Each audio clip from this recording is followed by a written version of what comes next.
Assalamualaikum anak-anak semua.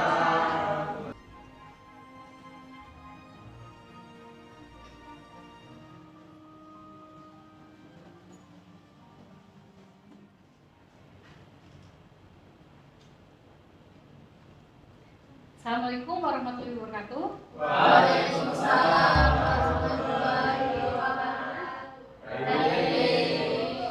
Ibu harapkan di siang hari yang panas ini kalian tetap semangat kuliah ya. Gimana? Kegiatan kuliah hari ini? Semangat. Baik ya. Kalian hari ini akan kembali melanjutkan topik perkuliahan kita di mata kuliah diversifikasi dan pengolahan hasil perikanan. Pertama, Ibu akan mengabsen kalian dulu ya. Intan, Dini, Nurul, ada beberapa yang tidak hadir hari ini ya. Baik ya. Kalian sudah siap kita lanjutkan perkuliahan hari ini? Siap. Semangat ya. Pada hari ini kita akan melanjutkan topik mengenai prinsip-prinsip teknologi pengolahan, diversifikasi dan pengembangan produk perikanan. Ya. Di antara kalian apakah masih ingat materi kuliah kita yang kemarin? Ibu akan tanya ya, untuk kalian mengingat kembali topik kuliah kita minggu yang lalu. Siapa di sini yang masih ingat apa itu makna dari diversifikasi?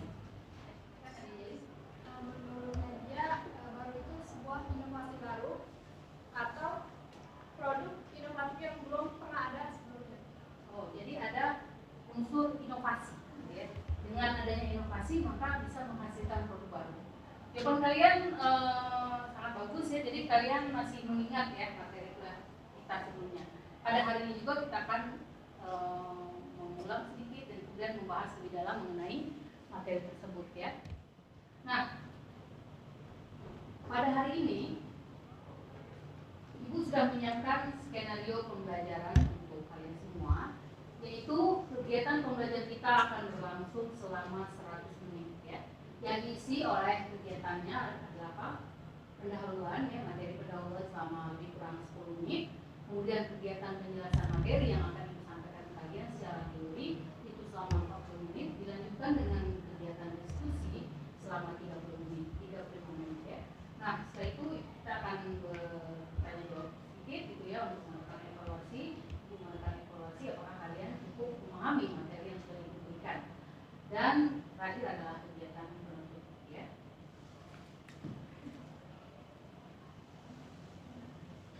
Nah, ini adalah capaian pembelajaran ya untuk pertemuan kita saat ini. Artinya apa? Setelah kalian menerima topik perkuliahan hari ini, itu kalian harus mampu untuk mengetahui, memahami, menerapkan, mengembangkan ilmu pengetahuan dan teknologi di bidang penanganan dan pengolahan hasil perikanan, dan kalian juga mampu mengembangkan keanekaragaman produk hasil perikanan. Jadi seperti ini ya yang harus kalian capai ya, kemampuan yang harus kalian capai setelah pertemuan perkuliahan kita kali ini. Dari sini ada yang mau ditanyakan? Tidak ya? Apakah kalian merasa mampu untuk mencapai ini? Ya? Ya, sekarang bisa. Tips agar kita bisa memahami proses pencapaian itu gimana? Yang pertama, Ibu sampaikan dulu teori. Kemudian selama Ibu menyampaikan teori, selama perkuliahan kalian aktif. Nanti juga kalian akan aktif juga di dalam grup. Untuk apa? Untuk lebih memahami melalui praktek. Ya, nanti akan Ibu jelaskan praktek dalam hal diskusi. Pada kali ini diskusi ya, karena bukan masa kita sekarang bukan untuk ini tapi teori yang diisi dengan diskusi. Gitu ya. Ada lagi yang mau tanyakan?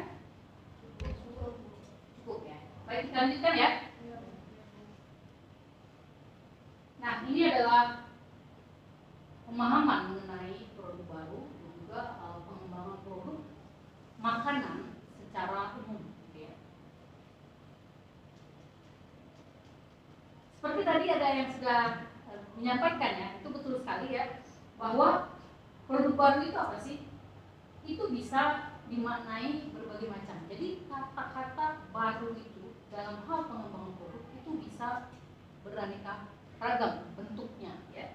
Bisa merupakan produk lama dalam kemasan baru ya, produk lama dalam kemasan baru. Apakah kalian pernah melihat produk yang selama ini sudah kalian kenal sekian lama terus dia seolah-olah baru, begitu kalian misalnya menemuinya di toko atau swalayan gitu ya, ini sepertinya baru, oh ternyata produk yang saya biasa beli tapi menggunakan kemasan yang baru, misal kemasan itu lebih menarik gitu ya.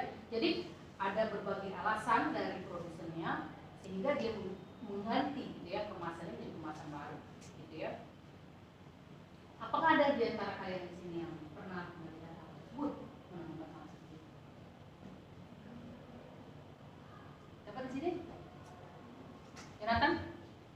Ini Bu, contoh sederhananya kayak makanan-makanan ringan gitu. Makanan seiring yang perkembangan zaman pasti ada pembaruan dari segi kemasan, pasti berubah dari zaman ke zaman pasti. Ada perubahan.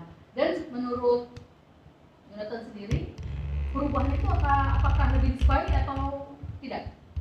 Karena dia itu kan dirubah karena menyesuaikan perkembangan zaman ya. Makanya mereka merubah itu memang tujuannya agar lebih dinikmati sama penggemarnya yang dia konsumen. Luar biasa ya. Kemudian kriteria baru yang kedua bisa kita maknai dalam perubahan dimensi.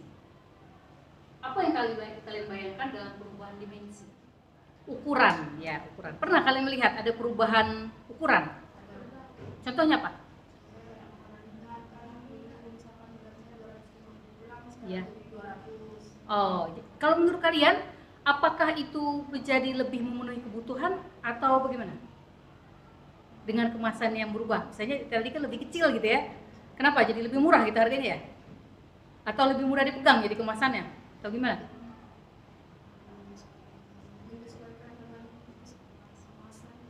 Dengan kemasannya.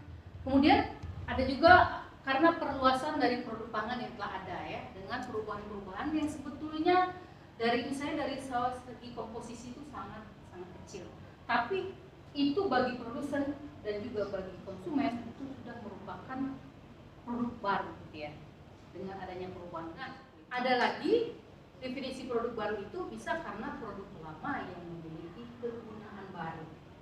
Sebetulnya produknya itu aja, tapi sekarang dia memiliki kegunaan baru. Ibu pancing sedikit ya, seperti apa itu?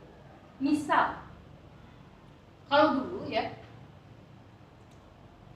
produk itu penyiapannya kelihatannya lama,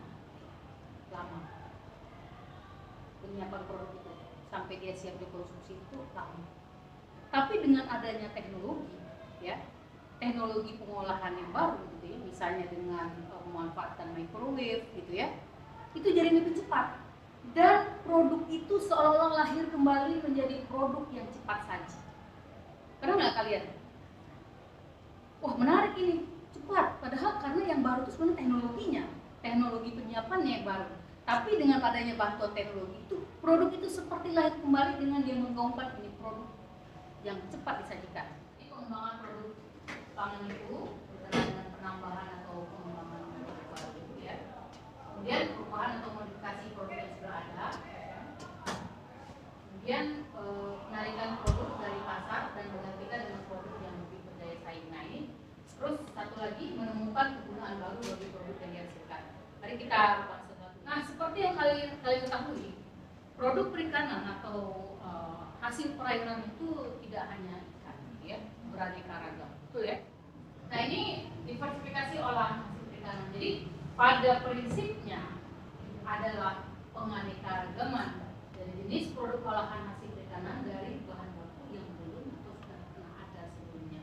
Jadi tidak melulu harus menggunakan bahan baku yang baru ini ditemukan, tidak ya. Tapi juga dari yang sudah ada pun bisa menghasilkan variasi olahan hasil perikanan. Tergantung dari prosesnya gitu ya. Proses Kemudian tentunya penganekaragaman ini, penganekaragaman atau diversifikasi olahan hasil perikanan ini, perubahan-perubahan itu harus tetap memperhatikan apa? Memperhatikan faktor mutu dan gizi. Jadi berubah menjadi lebih baik gitu ya, baik dari segi kualitas, ya, gizi gitu ya. Nah ini adalah informasi yang diperlukan dalam pengembangan produk. Ya. Apa itu? Sebelum mengembangkan produk, ada beberapa hal yang perlu dipahami, cari informasinya. Ya.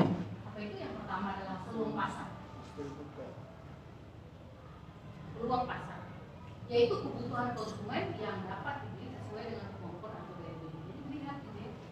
Wah, kalau misalnya kalian sebagai produsen gitu ya, olahan seperti itu melihat di satu wilayah ini ya, memproduksi produk olahan nasi perikanan itu harganya sama, ya. Harga itu terjangkau untuk masyarakat ekonomi menengah ke bawah. Tapi kalian melihat itu peluang, ada masyarakat juga yang ekonomi menengah ke atas. Berarti kan ada peluang kalau kalian buat komposisinya itu lebih ada perubahan, misalnya lebih banyak dari ikannya, harganya tidak apa-apa lebih mahal, tapi rasanya lebih enak, lebih bergizi, karena memang ada peluang masyarakat atau peluang konsumen yang akan membelinya. Ya, jadi itu ya, tapi pandai melihat peluang, ya. Kemudian kebiasaan makan, gitu aja. Kebiasaan makan, misal gitu ya, di wilayah Sumatera Selatan, wilayah kita ini, masyarakat senang makan ikan ya, gemar makan ikan, itu nggak? Nah, jadi kalian terus melakukan inovasi pengembangan olahan hasil perikanan itu malah dapat semakin meningkat dan bisa konsumsi dari produk olahan hasil perikanan, karena memang yang mengemari olahan hasil perikanan itu banyak gitu ya. Jadi mungkin seperti ini yang dikenal dibuat produk orang lain, jadi masyarakat itu nggak bosan makan. Atau ada juga seperti food habitnya itu kebiasaan makan yang kurang suka, misalnya contohnya makan ikan. Kenapa? Karena katanya amis, ya kan ya. Terus katanya banyak tulang. Oh seperti itu. Ubah supaya mereka mau makan. Karena kok banyak ini ikan di sini. Di wilayah sini produksinya, penghasil tangkap dan budayanya luar biasa gitu. Ubah gimana? Dibuat produk, ya kan? Dibuat produk yang aroma amisnya itu berganti menjadi aroma bumbu misalnya. Terus tulangnya itu dibuang gitu ya. Dagingnya digiling, jadi tidak ada lagi kekhawatiran seperti produk sebelumnya. Itu kan kita peluang ya. Nah jadi yang sebelumnya masyarakatnya enggan untuk mengkonsumsi olahan hasil perikanan itu menjadi mau untuk makan, gitu ya. Yang dulunya tidak membeli sekarang menjadi membeli, gitu ya. Kemudian target pemakai itu perlu diperhatikan ya. Mungkin kalian perhatikan ya, yang makan anak-anak, remaja, ya, dewasa, lansia, sama nggak? Semua produk beda, ya, beda.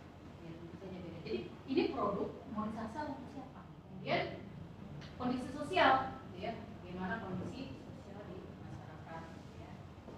Kemudian sistem distribusi juga bagaimana, gitu ya, apa bisa menjangkau, gitu ya, tempat yang lebih jauh, gitu ya. Kemudian pesaingnya ada, itu harus pandai juga melihat kondisi persaingan produk ya. Bagaimana? Apakah bagaimana? Lebih mudah memasarkan produk yang tidak ada pesaing atau sudah ada banyak pesaingnya? Yang belum ada. Yang belum ada. Ya, sudah dimakan ya. Setuju kalian semua? Nah, jadi kita tadi sudah menyebutkan berulang kali ya, nilai tambah, gitu ya. Itu kita lihat peningkatan nilai tambahnya itu tentunya meningkatkan profit usaha. Kita sampai di keanekaragaman produk olahan hasil perikanan. Ya. Di sini kalian mungkin tidak asing ya, tidak asing dengan berbagai produk olahan hasil perikanan di Sumatera Selatan. Jadi memang Sumatera Selatan ini masyarakat yang suka atau gemar makan ikan. Jadi tidak heran kalau olahan hasil perikanannya dari zaman dahulu kala itu sudah bervariasi. Ditambah lagi dengan pengembangan olahan hasil perikanan yang lebih modern gitu ya. Jadi produknya pun semakin beraneka ragam. Ya. Nah, pada pertemuan kali ini, ya, selain materi yang Ibu sampaikan kalian, Ibu Ibu juga menerapkan proses pembelajaran aktif melalui pemecahan kasus atau case management. Jadi diharapkan dengan metode ini ya, kemampuan berpikir kalian ya, keterampilan berpikir kalian itu meningkat ya.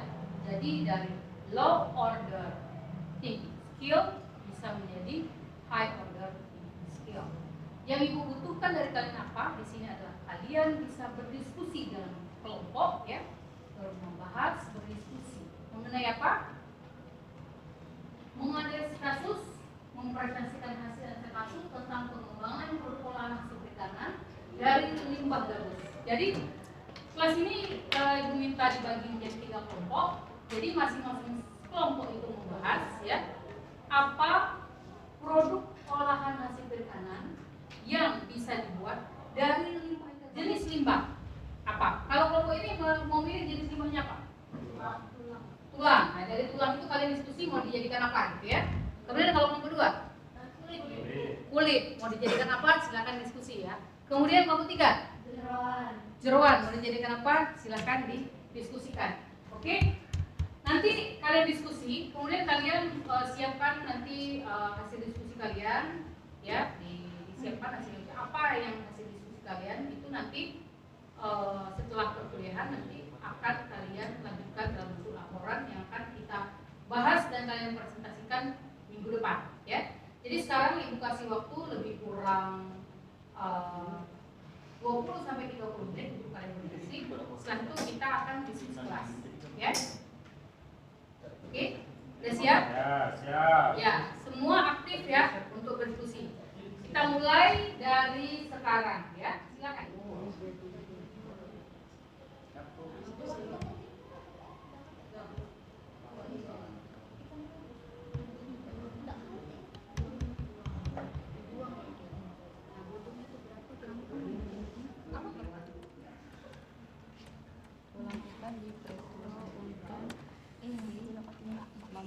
Yo, itu 75% daging ikan. Bantu ya dengan browsing, kemudian ini ya, kemudian diskusikan hasil dari yang kalian cari itu dan hasilnya ya.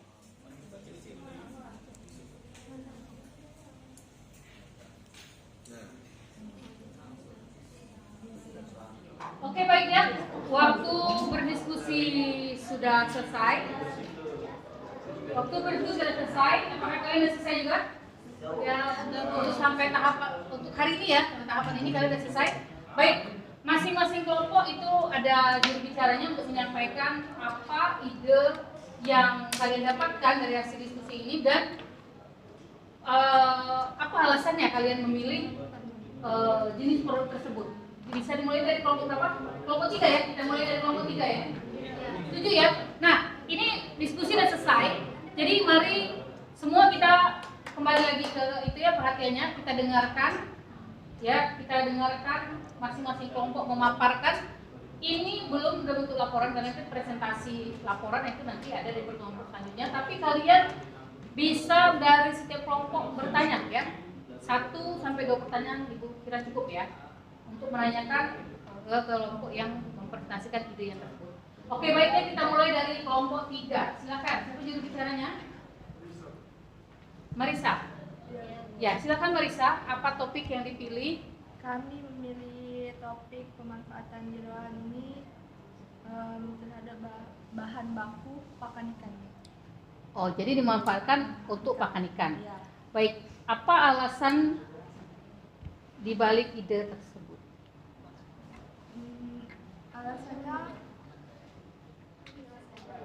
Alasan kami milih ini Bu, bahan baku pembuatan pakan ikan ini harus memiliki kualitas gizi yang baik, diantaranya sumber protein. Nah, salah satu sumber protein yang dapat dimanfaatkan adalah ya limbah ikan gabus tadi Bu.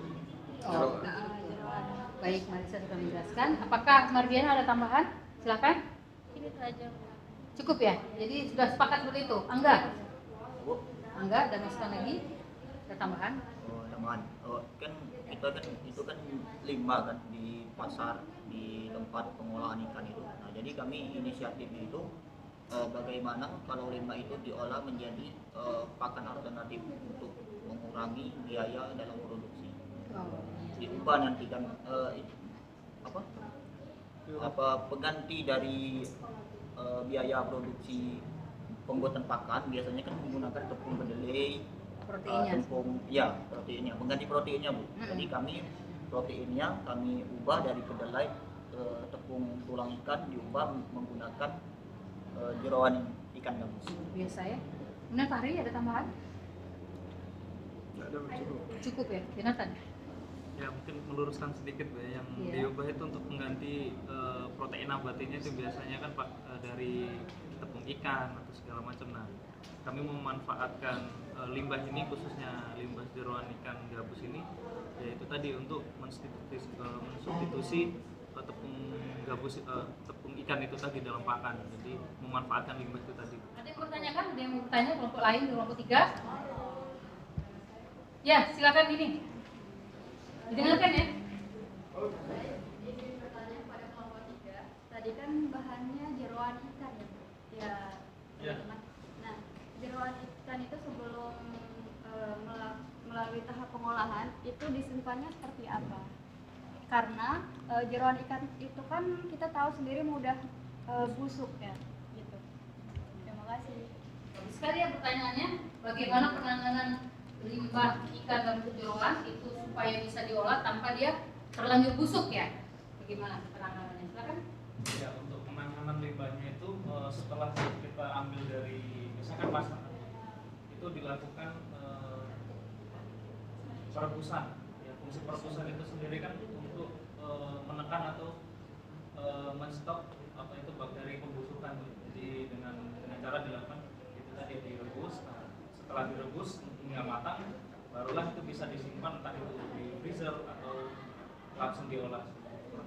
Untuk proses mengolahnya seperti itu. Jadi seperti itu ya, jadi dengan dimasak ya. Iya, direbus terlebih dahulu. Direbus terlebih dahulu, matikan Bakteri itu. Baik ya, sudah dijelaskan. Ini bagaimana Dini? Sudah cukup jelas ya. Ada kelompok lain yang mau bertanya? Kalau tidak ada, kita lanjutkan ke kelompok 2 ya. Baik ya, kita kasih aplaus dulu untuk kelompok 3 tugas misi yang biasa ya. Kemudian kita lanjutkan ke kelompok 2. Siapa juru bicaranya? Ya, silakan Dewi.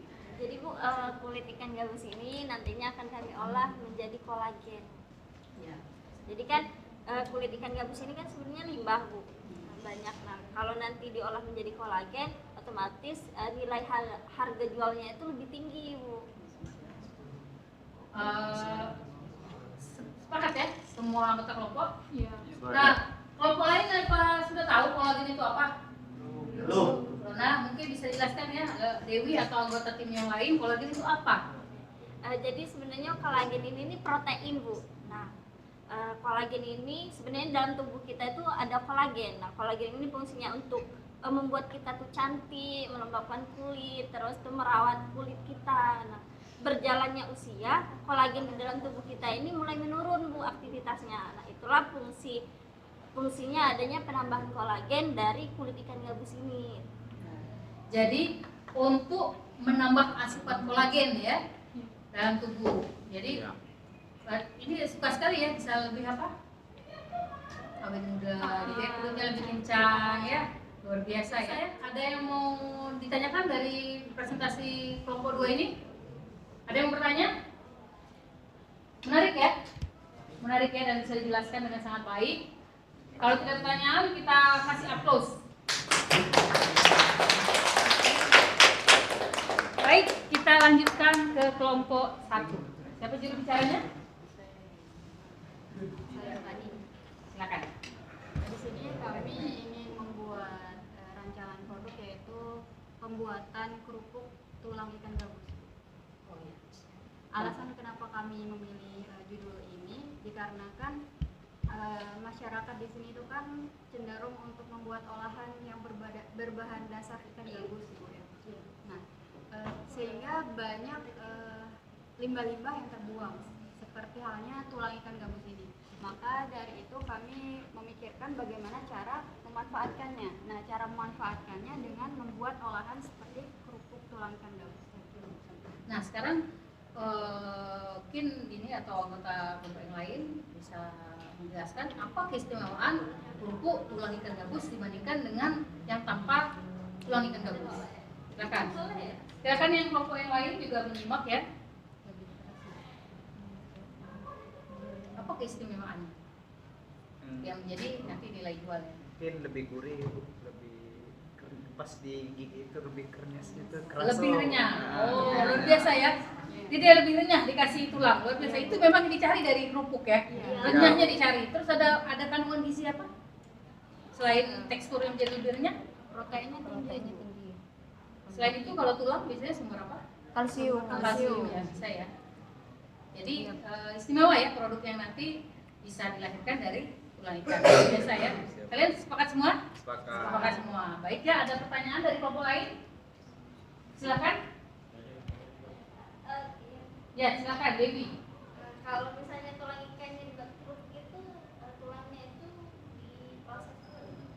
Nah, bagaimana cara pemrosesannya? Oke, cara pemrosesan. Tulang ikan di sini tadi tuh di presto terlebih dahulu. Nah, setelah presto itu kan Dilembutkan jadi ya? Setelah itu dilembutkan. baru tadi bakalan digabungkan dengan bahan-bahan lain dan dibentuk lenjeran kerupuk. Oh, ditambahkan hasil dari Iya. presto tadi ya. Jadi ditambahkan dan hasilnya luar biasa ya, jadi bisa renyah ya kalau menurut itu ya. Menurut kalian bisa renyah karena masih. Ya. Ada cukup jelas? Ada lagi kelompok gue yang mau tanyakan? Yeli, Sawal, Permasa? Cukup ya? Iya. Kelompok 3 ada yang mau tanya? Tadi Hasan sudah menjelaskan ya. Widya, ada mau tambahkan? Cukup ya? Nurul? Kemudian Intan? Cukup ya? Oke, kita kasih aplaus ya. Jadi luar biasa ya diskusi kita pada pertemuan kali ini.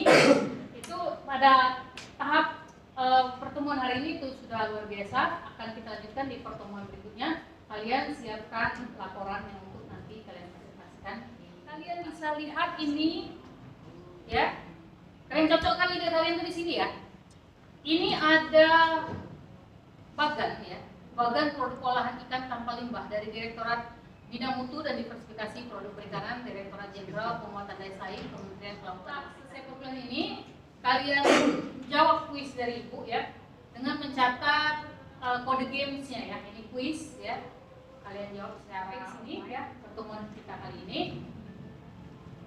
Ibu harapkan kalian terus bersemangat ya untuk melanjutkan pembelajaran kalian hari ini di mata kuliah lain ya. Kita insya Allah akan bertemu minggu depan.